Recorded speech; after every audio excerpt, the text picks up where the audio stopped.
Hey, have you ever really thought much about the philosophy of commercials, actually, gang? I was talking the other day to an old friend of mine, Marshall Efron. You know him? Yeah. And he's like I am. He's a car cuckoo. And he's got a 53 Lincoln. Bad car, but it's kind of nice to have it. So, we got talking about this whole thing. And sitting there over chocolate brownies at the chock full of nuts. And we decided, at least I decided, that the whole commercial syndrome is a reflection of a basic human trait. Well, we're not the only character. We're not the only creature, though, that has this trait. And what is that trait? Have any of you ever heard of a when we talk about psychology, we're always talking about Oedipus complex and Electra complex. You know what is it, the Electra complex, right? We talk about these things constantly. Very few people mention the really, really fascinating complexes. What is the plural of complex? Comply? But I don't think so. Oh, no. I don't want to go into the original Greek here. However, the one I am referring to is a really fascinating one, which we all suffer from to a greater degree or a lesser degree. What is that? The Jackdaw complex. You ever heard of it?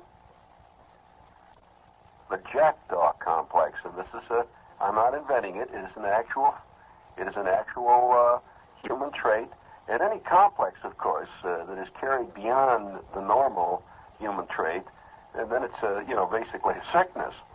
I mean, after all. And so the Jackdaw complex. What is the jackdaw? Well, you know what is a jackdaw, don't you? No, it's a bird, right? Now, what does a bird do? Okay, this bird has like a pack rat. He has a fantastic, uncontrollable desire to collect anything that is shiny. Or anything, for that matter. It doesn't have to be shiny. And he collects them in his nest. And when you find a jackdaw nest, you'll be able to find 12,000 golf balls, 248 footballs.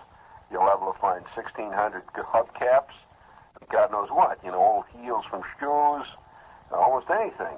Glass eyes, anything he can find, he packs away into his nest, and that's the jackdaw. Now, not that he needs these golf balls.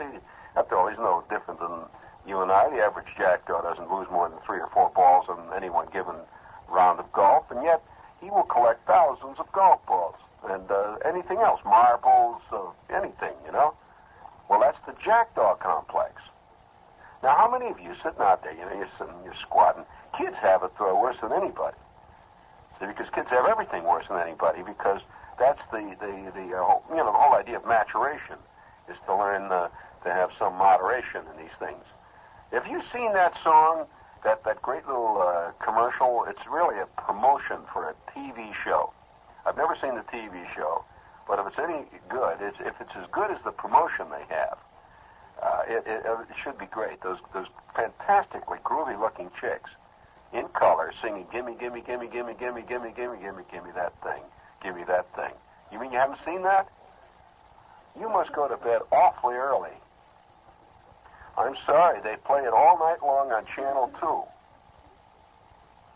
Well, if you're ever watching late movies, you'll see this commercial. It's great. It's a beautiful chicks, man. Fantastic chorus line.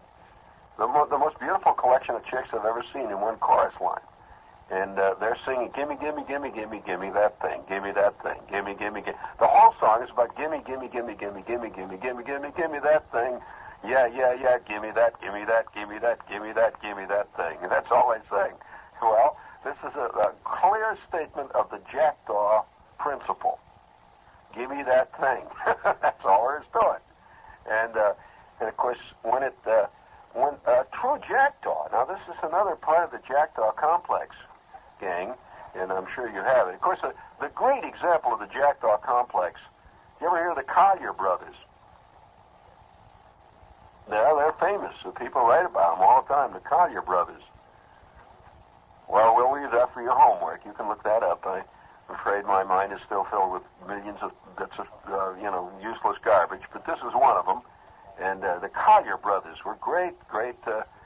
examples of the Jackdaw complex in action and beyond the Call of Duty. Totally beyond the Call of Duty. Now, we'll leave you to think about that for a minute. But tonight, I thought, it's a good night to do. It's the end of the week, and we've been subjected to a constant rain of well, I suppose you'd have to say temptation. We're continually tempted. Constantly. All day long. We walk through our lives being tempted to become jackdaws. Now, some people are jackdaws only in one field. Now, for example, there's some people who simply cannot stay out of bookstores. And they buy millions of books until finally their house is one gigantic crate full of millions of unread books. Now, they might have read them at one time, but they keep them. They have this terrible urge to just fill their house up with books. It's uncontrollable. And to get rid of any of them is just an awful wrench. And that, incidentally, is part of the Jackdaw complex, is a mindless defense of the crud you have collected.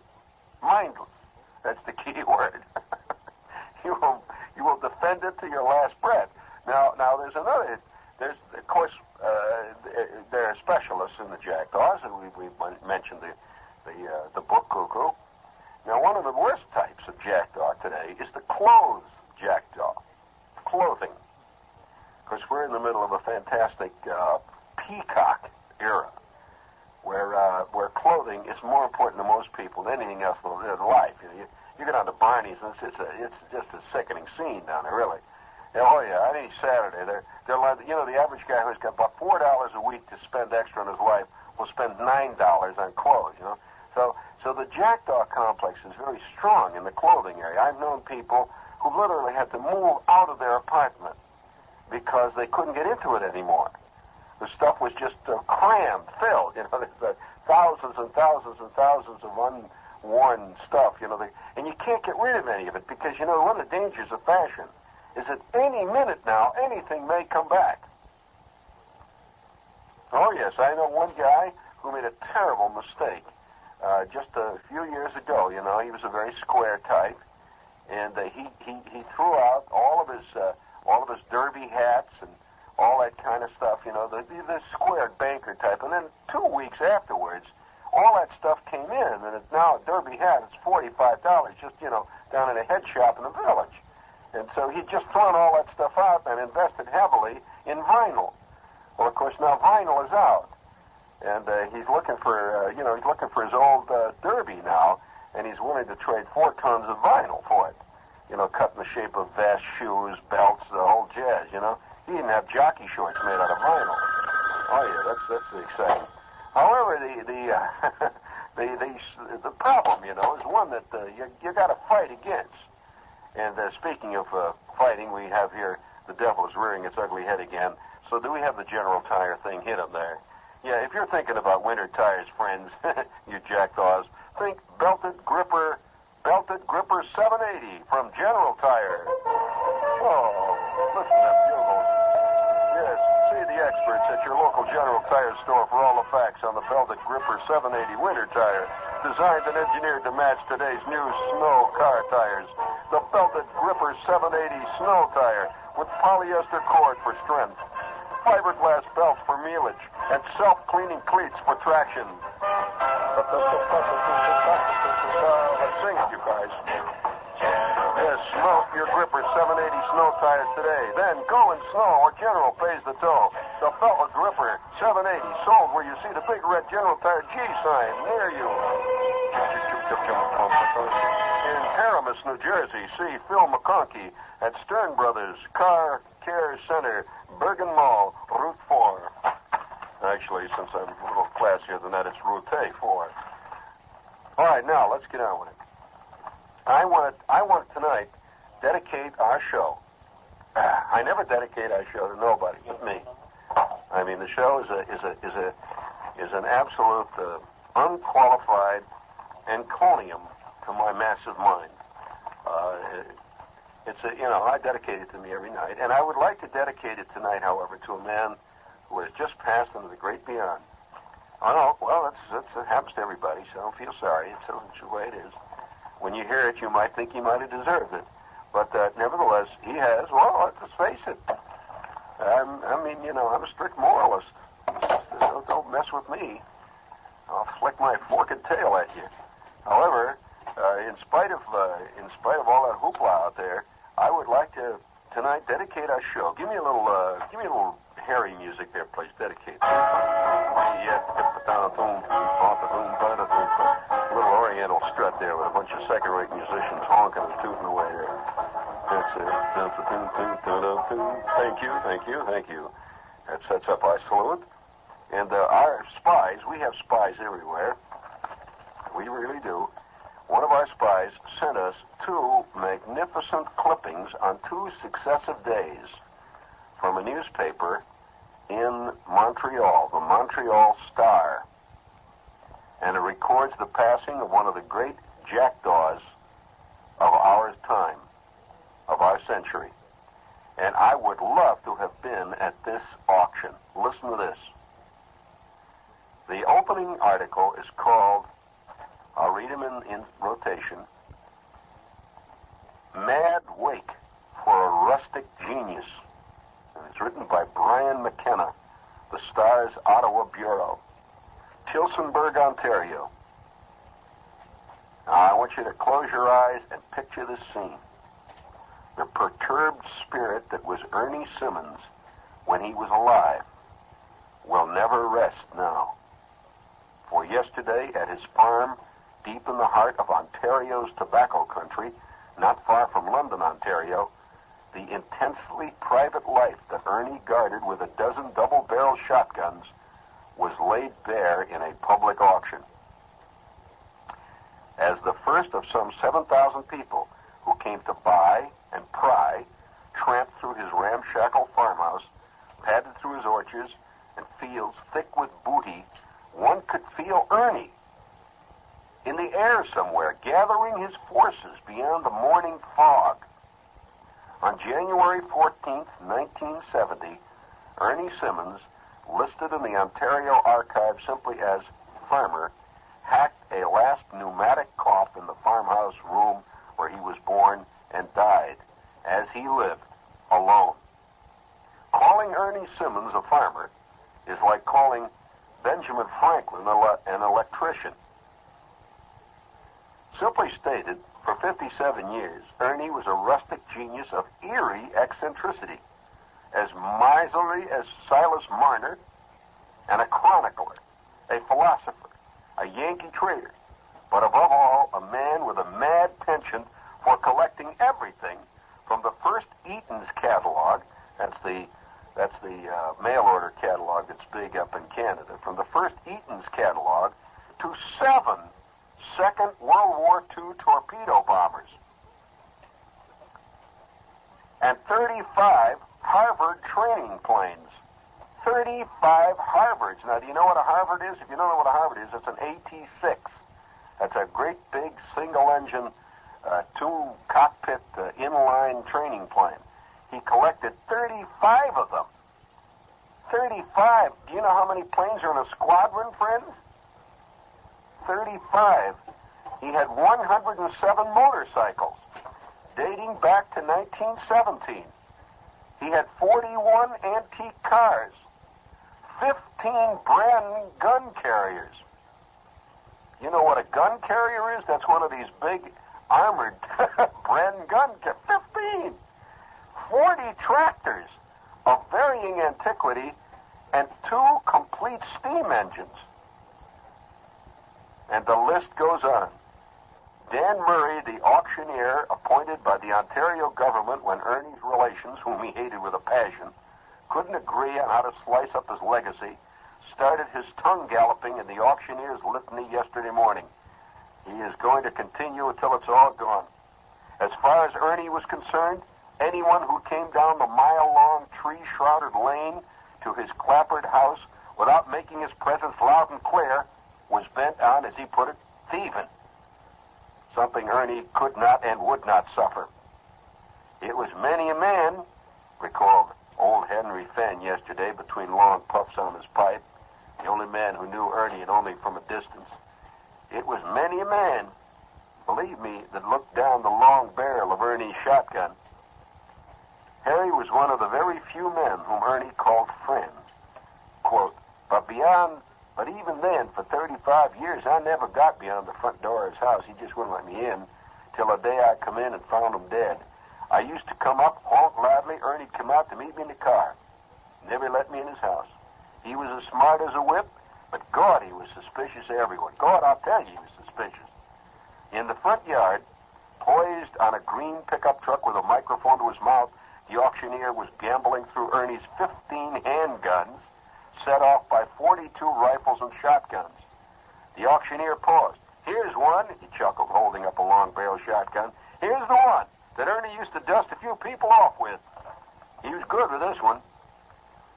Like Sam Pepys 3 centuries before him, now listen to this, Ernie painstakingly recorded the minutes of his existence, minute by minute. A daily diary scrawled on 1,000 pieces of paper that a reporter found blowing through Ernie's backyard. The diary told of bromides taken, cold pills eaten, cows sold, starlings shot, light bulbs changed, swaps made, breakfasts of bread, milk, and honey. But there was also the stuff of melodrama. For example, here's a quote from Ernie's diary. August 4th, 1968. Heard heavy thunder, lightning. I up reluctantly. Clock, 4 a.m. I out veranda to go to backyard.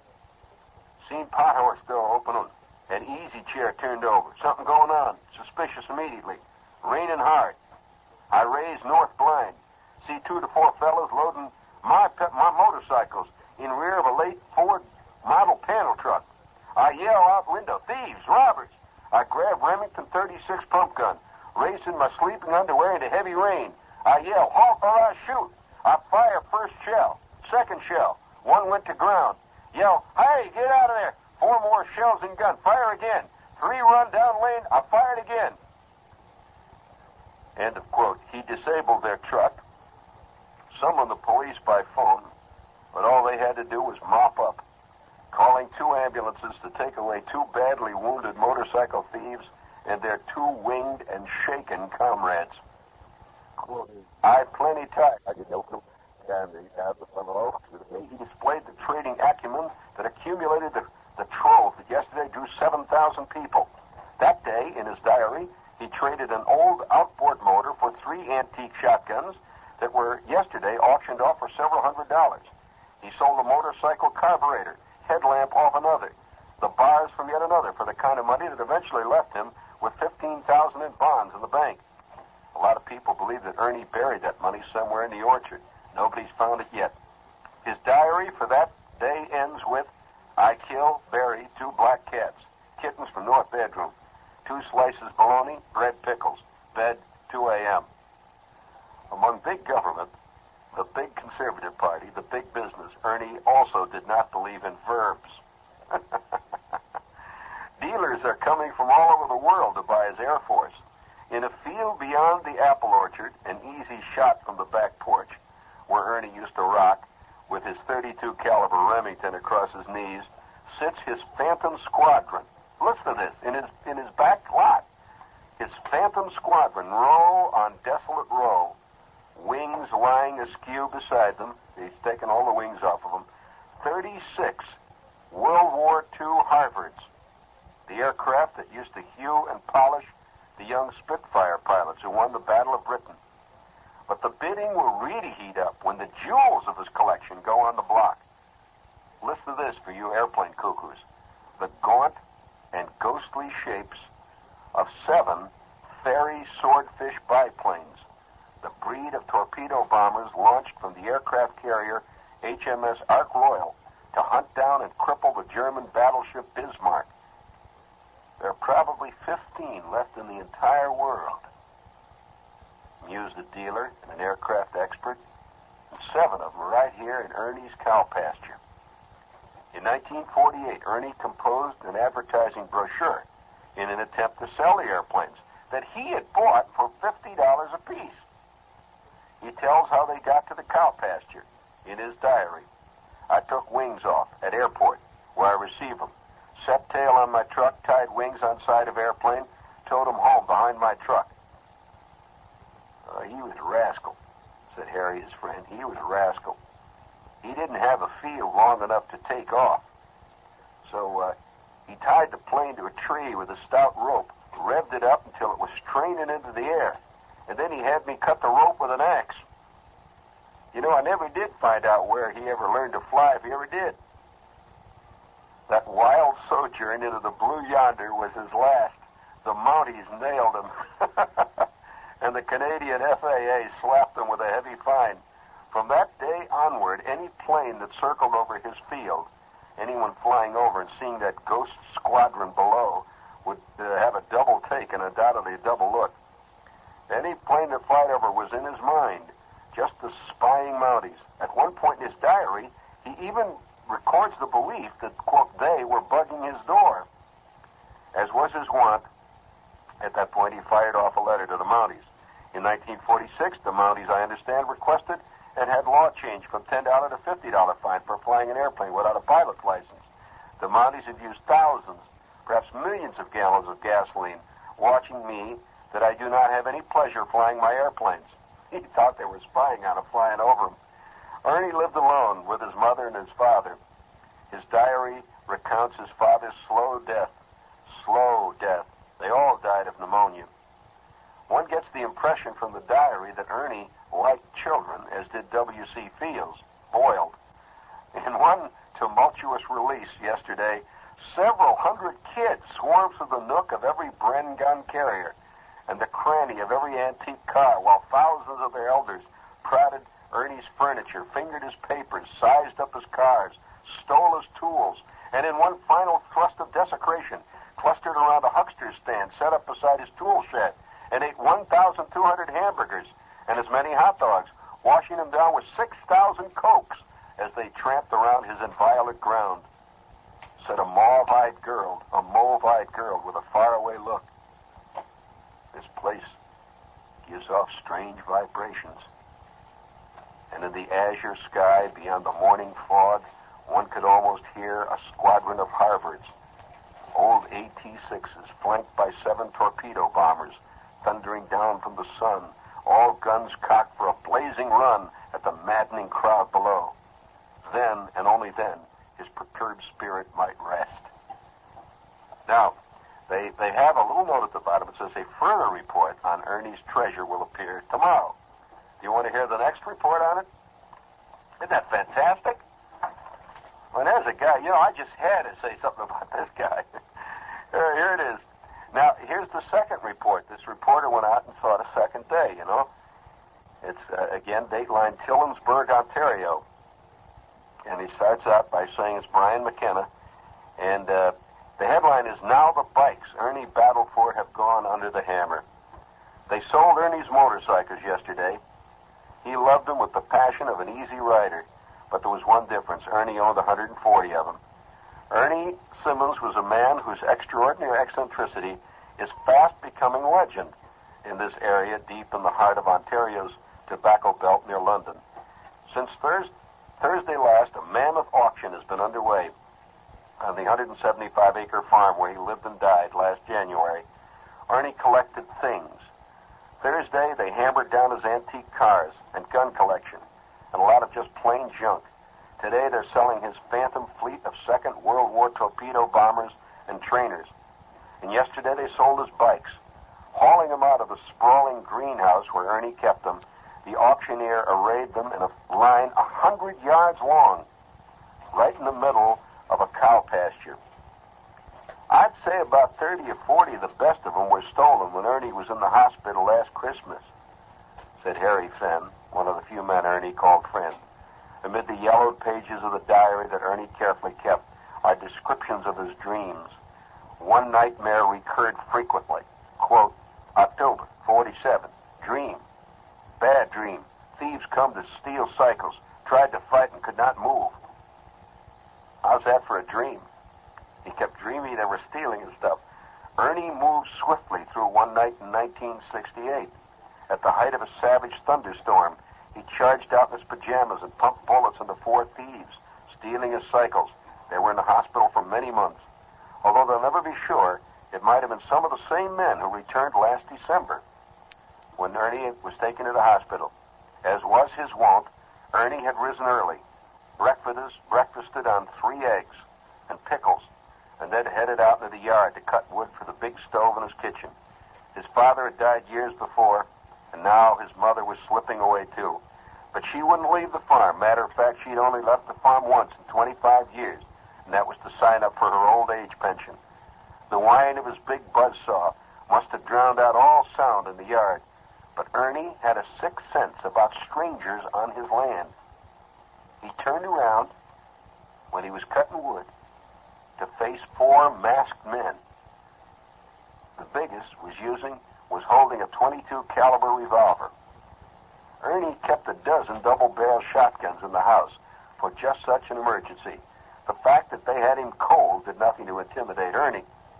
He was about halfway to the door when the first bullet ripped into his back. And then another shot reverberated across the lonely farm, and then another, until blood was oozing and trickling from 7 different wounds. But he was still conscious. He felt their hands searching his body for cash. Like many in this rustic community, these men had heard stories of Miser Simmons and the money he must have hidden in that old house, and they wanted it. The men dragged his now unconscious body inside. Remember, he was shot 7 times. They tied up his mother. Before they left, frustrated with but $175, the thieves ripped the telephone out of the wall. Ernie was down, but not dead. He slipped back to consciousness and crawled back to the phone. Undeterred by the broken wire, he meticulously spliced the line back together and called the police. He was rushed to the hospital for a series of delicate operations. Doctors managed to reach 2 of the most dangerous bullets in his back, but they decided he would have to carry the other 5 with him the rest of his life. Every man should carry 22 bullets around with him, Ernie joked to his friend. Yep, I'm just full of 22 slugs. The men from the province of Ontario came for Ernie's mother. She was installed in an old age home, and within a month she died. Ernie knew that with no one guarding the farm that the thieves would descend. They did. We'll never know what they took, said auctioneer Dan Murray, but we do know they stole an awful lot. The doctors were dead against it, but no amount of logic and persuasion would keep Ernie from returning to his trove. He was crazy to go back there. There was no heat in that house, said Harry, but he set himself up in bed with some coal oil heaters around his little room. He kept a loaded shotgun within reach. 5 days after Ernie left the hospital, his friend Harry rang him up to see how things were. Well, when he didn't answer, I knew what I would find. But I had to go anyhow. Me and my son took the snowmobile. It was the only way to get in. When I found him, he'd been dead about 18 hours with them heaters going full blast. At 58, he had died of pneumonia. Thousands came to see the remains of Ernie's great collection yesterday. He was a collector of junk and antiquity.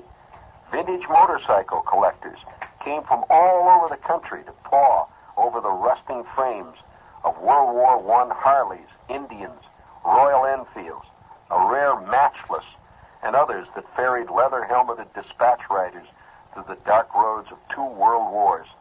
Some were only rusting frames. Others still had their big, dusty fenders hung with canvas saddlebags. On January 20th, 1938, Ernie wrote this letter to the inspector in charge of Motorcycle Patrol, Ontario Police. I read in the newspaper that the province was taking on more motorcycle policemen, and I was wishing to draw attention that I have sent in applications June 1934 and August 1937. I would still like that position. I believe that I could fill that position very satisfactorily and could furnish names and addresses of prominent people who I'm sure would think the same. Since finishing schooling in 27, I've spent all my time with motorcycles, cars, aircraft, and marine odors. I have owned, driven, and repaired all American types and model motorcycles and several British makes. Have driven them over 150,000 miles. I can tell the make and model of 4 out of 5 cars at the distance of 600 feet up to 80 miles per hour. Mechanical engineer and mechanic. Do not smoke or drink. have not been charged with any offense. Height, 6 feet, in stocking feet, weight 185 pounds, and I would furnish my own suitable motorcycle from my collection. There was no record of whether he was answered by the police. Instead, the course of his life ticked on, just ticked on, like the entries in his ledgers. Anyone who tried to bargain with Ernie can recall to this day how his cobra eyes would intimidate them, how unblinking his price remained. Others will tell you bitterly that his dealing was laced with all the guile and craft of an Oriental flea market merchant. Well, he would sell a bike at a stiff price. The fellas run it home, take it home. Everything would run smooth for a couple of days. And then strange sounds would start coming out of the engine, one of his neighbors said. Sometimes the fellow would find out that the pistons were made out of wood, or the carburetor was made out of an old tin can. It would work fine for a couple of days, and then bang. Ernie then would tell him he'd sell him parts for the machine for almost the same price that the guy paid for it. His papers and diaries give little hint of this side of Ernie, if in fact it did exist. From his diary, we get the portrait of a man who would stay up all night to nurse a sick dog, or one of his many cats back to health. He knew their every mood. He knew if it was, as he put it, spooky night or grieving night. But there is no doubt he was kin to those thousands who turn inward with their pets while bristling a cactus attitude towards human beings. Over the flying years, Ernie found good reason for doing so. Quote, no sleep last night. Fear, night raiders, records his diary endless times over. Morning after morning, year after year, he would awake to find something gone, or smashed, or potted with a BB gun. And so to the very end, he preferred his fellow man at the other end of a 12-gauge shotgun. Now, what do you think of that?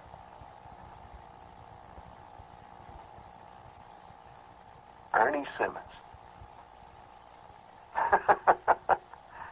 Isn't that fantastic? I mean, that to me is a fantastic story,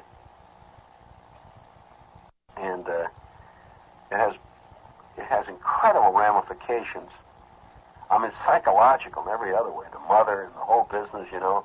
The mother never leaving the farm, keeping a meticulous diary, and the alarms and the shots in the night. Did you ever see a movie called Psycho? You notice the slight the slight similarity there? But the idea of collecting 35 AT6s, and here are pictures, fantastic pictures. I wish I could show them to you, but the paper has a picture of one of his bombers. This is one of the very rare bombers. This is one of the, in fact, this bomber, I read one account, the swordfish, the Ferry swordfish. That's F-A-I-R-E-Y, Ferry. The Ferry Aircraft Corporation built it. And the swordfish was the 1930s British transport. It wasn't a transport. It was a shipborne bomber with a forerunner to the torpedo bombers that came later. But they're very, very rare, and people have been looking all over the world for numbers, models of these things. And here he had 7 of them.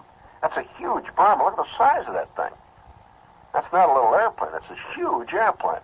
And he had 7 of those sitting in his backyard, and he took the wings off and towed them back and put them in his yard, and that's it. That's where they stayed. Now, what fantastic urge went on in this guy's head to collect these bombers? Well, I'll tell you what it is. Think about it for a minute. Think of it. Now, really seriously, without any bias, think about it for a minute. Haven't you seriously wanted to have a, don't airplanes intrigue you? Even as a kid, you'd like to look at them and climb over them, and the idea of owning a big airplane like that, it's a subtle thing. Now, some people, of course, never even think of the possibility of ever owning one. But here's a guy who actually went out and operated and did these things. He went out and did it. and he went out and bought them. I remember a few years ago, in fact, reading it on this show, very interesting little piece. On the back pages of the Times, the Sunday Times, where they have all this stuff like surplus junk and, all of the silly page of the Times, You can buy radios in the shape of footballs and all that. Yeah, you've seen that page, and it's in the Sunday issue, right? Well, one Sunday, and it only appeared one Sunday, there's a little ad, and it was a government ad, a little ad about 3 inches by 2 inches, and the ad said that they were selling in Pensacola, Florida. They didn't even, I don't remember where they specified the number, but it seemed to be hundreds. It just said they were selling F-6F carrier-borne aircraft. And there were 2 prices.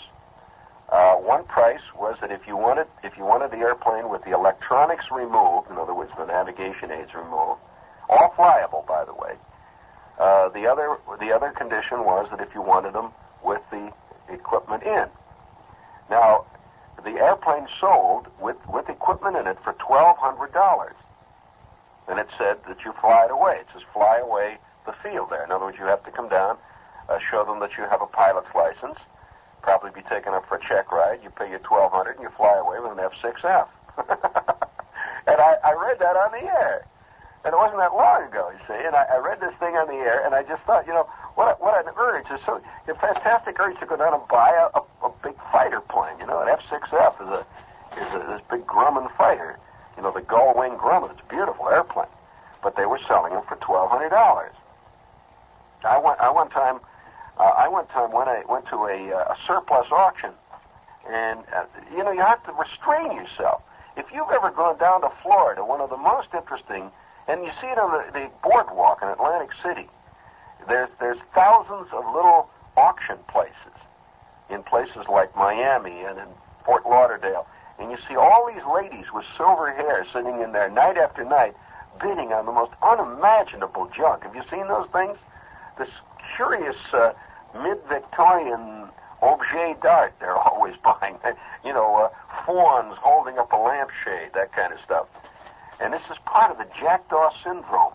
These ladies don't need lamps, but getting a lamp is important. Bidding on a lamp.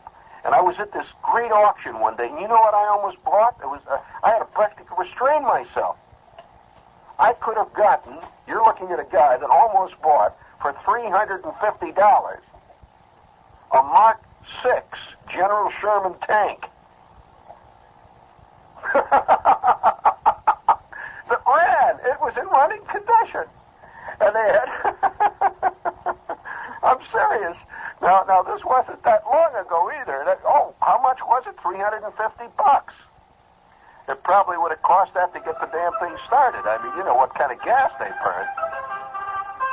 Yeah, I could see me with those, it's 400 horsepower engines, burning this high-test gas. But there it was, the whole thing sitting there. And it was a row, there was a row of them. There were about 6 of them in a row, see? And they were going for $350 a clip. And I had a terrible urge. It's $350. Hell, I can afford that. I almost bought one of them. Why didn't I? I don't know why. I'm sorry now. I would like to, what a fantastic sports car. I could write you see me writing the driver's evaluation for car and driver, Pick up, 5-inch armor plate, the whole bit, see, and speed of turret revolution. And this thing, they all worked. And the guy that was demonstrating them, there was a GI there that was demonstrating this stuff worked. See, it was a big field outside of Cincinnati where all this stuff was on sale. And he's in there, big cloud of blue smoke, and he revolves the turret, show you the turret worked, and he drove it forward and in reverse, got in the next one and did the same thing. And there was a kind of a nice one, the second one from the left. Just had a kind of friendly look. I mean, it looked like my tank, Came damn near buying it. So we all know this urge. Oh, sure. I mean, I know a guy who once bid, and I'm serious, I know a guy who bid on the Queen Elizabeth. He really did. Came darn near getting it, too. Which would have ruined him if he done it. But, oh, that's a terrible urge. Jackdaw. Don't forget, Princeton now, that book signing between 3 and 6 tomorrow. You be honest.